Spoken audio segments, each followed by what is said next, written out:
片備有多種語言字幕 ，multilingual subtitles available。大家好，歡迎繼續收睇刺猬美食團嘅小發現 Express。呢幾日作緊打風，天氣真係好翳焗，忍唔住要去啲有冷氣嘅地方行下。突然發現呢間家品店嘅餐廳出咗新產品，就係榴蓮口味嘅雪糕新地。雪糕新地唔單止係甜筒裝，仲有杯裝。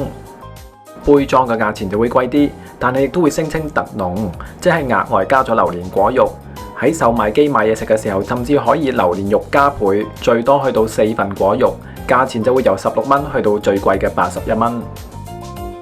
我自己本身就唔係好愛好食榴蓮，所以就嗌咗最基本嘅新地筒。雪糕嘅顏色係米白色，再俾個華麗轉身俾大家睇下。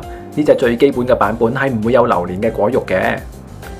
隊友就買咗包括1份果肉嘅雪糕杯，外觀係咁嘅。立刻俾個食後感想大家。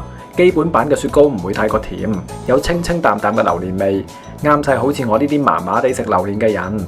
我覺得雪糕都幾香滑，而榴蓮嘅味道都唔攻鼻，所以我都食得幾開心。作為榴蓮控嘅隊友，佢就話一定要 show 個近鏡俾大家睇下呢個杯裝嘅榴蓮新地。你可以睇到呢一個係1份果肉嘅新地，大概會有1/4杯果肉。如果買 extra 果肉版嗰啲，就應該會更加大份。佢嘅食後感想就係雪糕口感香滑。佢就話榴蓮香濃度3粒星，榴蓮香得嚟唔會搶晒嗰個雪糕味，仲食到少少燕麥味添。估唔到兩個味都幾夾㗎喎。